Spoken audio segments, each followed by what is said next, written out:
Hello friends! Video 7 is about to start.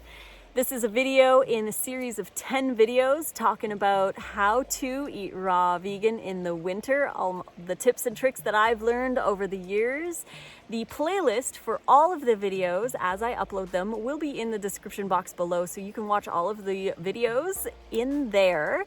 Today we're going to be talking about the social question. Family, friends, holidays, and restaurants. So in the wintertime, we deal with that as well, same as with the summer, but in the winter tends to be a little harder because we want those warm foods, we want the memories, we want to spend time with the friends and the family and how to deal with that. So let's talk about that in this video.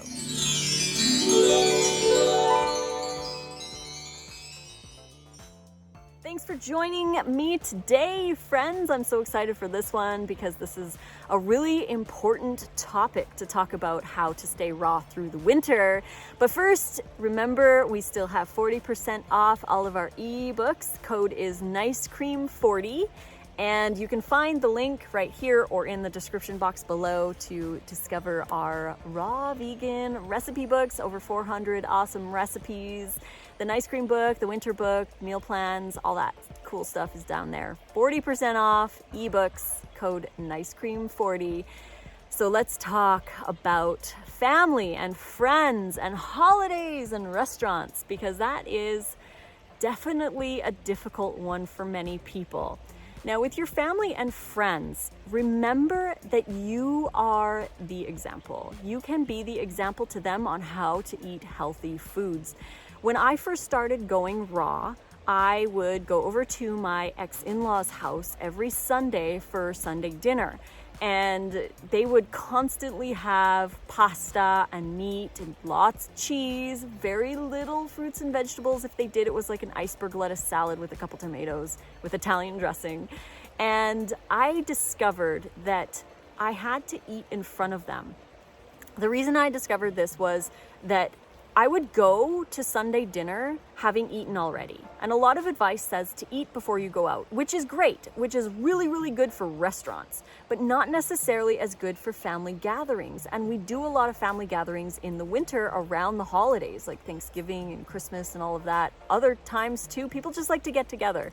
And we feel like we need to eat the same thing they do, and if we eat before, then we don't have to eat their foods. The problem is, if you eat before and then you go and then you don't eat anything there, the more times you do that, the more they see that you're not eating. The more they see that maybe if you're losing weight, they're like, oh, do they have an eating disorder? Like, what's wrong?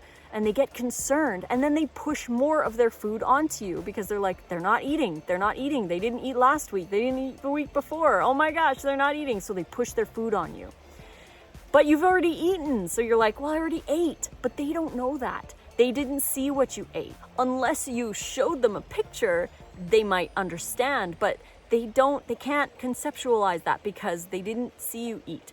All they see is this. All they see is you not eating, you may be losing weight, you saying no, and they get concerned. And remember that it's just their concern. So the thing that I learned that helped the most was to make your food, and instead of eating it before you go over, take it over with you and eat in front of them. If you're eating a big, gigantic raw salad, they're going to look at it like, whoa, they're actually eating a lot of food, way more fruits and vegetables than I eat in a month.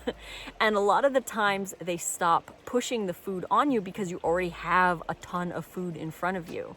So this can really, really help during those family get-togethers that you might go to during the winter months to help you stay raw without having that added temptation from your family and friends pushing that food onto you. So make your food, make extra, because who knows, they might like to have a little bit too. Make a little extra, take your food, make sure you have enough calories for your dinner. Maybe take some snacks if you need a couple snacks as well, and eat in front of them so they actually see you eat.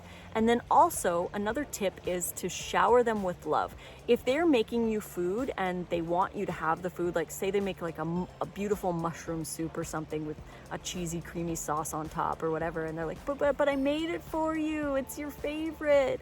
Just give them love. All they want is to feel accepted and to feel hospitable and to feel loved. That's all they want. So give them love. You can say no, say, oh, thanks so much, but I'm full, or I have my own food. It's all good. Thank you so much for thinking of me. You're amazing. Did you know that? You are so amazing for thinking of me. Thank you so much. Did you know that you're epic? Or whatever. Like, you can go on and on. Give them a hug. Give them a lot of love. Say that you appreciate them for who they are and what they do. And that can really help with the whole I feel abandoned, or I feel neglected, or disrespected, I guess, because a lot of people can feel that way if you say no to their food. They're like, but why? Do they not love me? Do they not accept me? These are things that go on subconsciously in people's minds. So shower them with love. Give them as much love as you can, and then eat your salad in front of them. And again, remember that you are the example. So if you're headed over to friends and family's houses for get-togethers in the colder months, I recommend standing in front of the mirror and going over your reasons why. Going over knowing that you're the example, that you're going to show them what healthy looks like. And stand in power poses, get all nice and tall, and take up as much room as you possibly can. Stand like a star, stand like Superman or whatever, and tell yourself that you are worthy of making healthy choices, that you can say no, that you can set boundaries when it comes to food, that you do love your family and friends, but you also love yourself and you want to be putting proper foods into your body.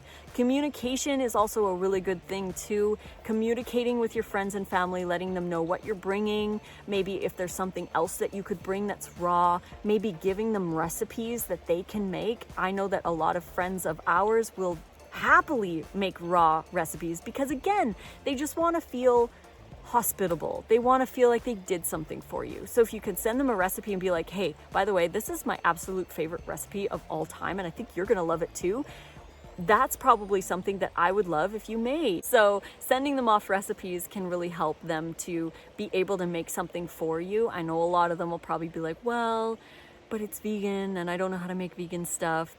But that's okay. You can help to educate, and it's all about communication. Enter in holidays and restaurants. Two other things that are social situations that can be difficult as a raw vegan, especially in the colder months when we're celebrating things. So what I found is that I had to create new traditions. I had to release the old and still love them for what they were. But they're no longer part of my life. I need to make new traditions. So I found some recipes that I absolutely love that are special just for specific family get-togethers or holidays. These recipes I only make during these holidays because that makes them special. That's why certain things are special, like holiday stuffing or eggnog, these kinds of things, because we only eat them during those times and we've gotten connections with them. We just have to release that and embrace the new, create new traditions, find new foods that you can identify and connect with those holidays and new memories.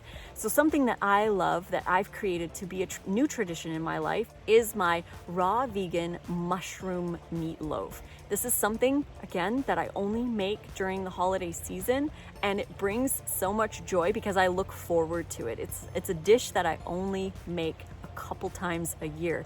So I highly recommend finding some of these recipes that you will reserve for special occasions like birthdays or Christmas if you celebrate or whatever. Keep these recipes special to those days, and that will help create new traditions. You can also focus on traditions that have nothing to do with food as well. Create those new traditions and help solidify that as your new reality instead of always focusing on the old and getting into that rut of, I wish that things were back the way they were. Focus on the positivity of the way things are and how they will be in the future. This is how you are going to achieve your goals and leave the family gatherings not feeling like you have a rock in your stomach. As for restaurants, this is where I do recommend eating before you go, because a lot of restaurant stuff isn't as big as you might need. So having a small salad or smoothie or something before you go is generally a great practice. but also call ahead and ask if there's something that they can make, if there's a salad they can make, if you can get extra greens or how much it might be. Talk to them, see what they'll make, because a lot of restaurants are pretty cool with making you something simple. I've had a lot of restaurants make me gigantic salads and have a lot of fun doing it because it's out of the norm. They get to be creative, they get to make you something, they get to see you smile, and they like that. So ask before you go, see if there's something that they can do. If not, you can bring some of your own stuff. Some restaurants are okay with that. I always bring my own dressing if I want to have my own dressing on their salad.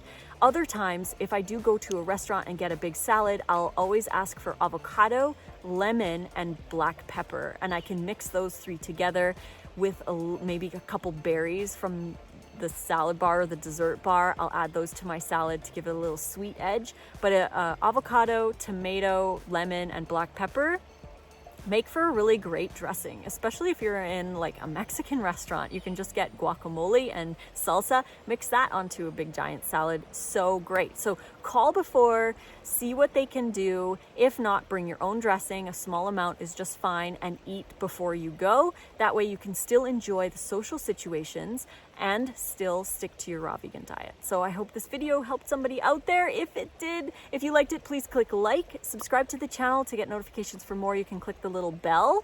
You can find me on Instagram at Raw Food Romance, and on Facebook, Lissa's Raw Food Romance. And 40% off again. Nice Cream 40 is the code. You can find the link right here and in the description box below, along with the link to the playlist of all of these videos. If you want to watch all 10 tips, they are down below as I upload them. So I hope you guys have a great day. I hope this video resonated with somebody out there. I love you all so much. Thank you for making compassionate, positive choices, and I will see you next video. Fruit on.